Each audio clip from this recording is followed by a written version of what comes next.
Nie. No, tu nie ma już tego... Pociągiem nie pojadę. No nie pojedzie.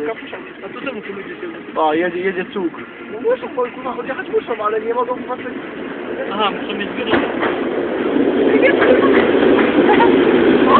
Jedziemy do tego.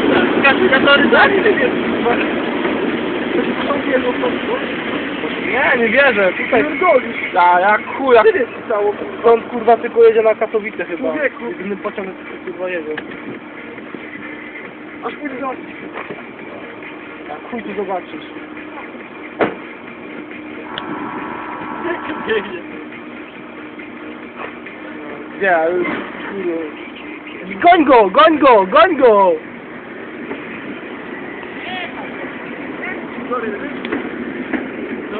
Co? Widzisz jak poczytał? Rybnik? No! O, skurwino. Założymy.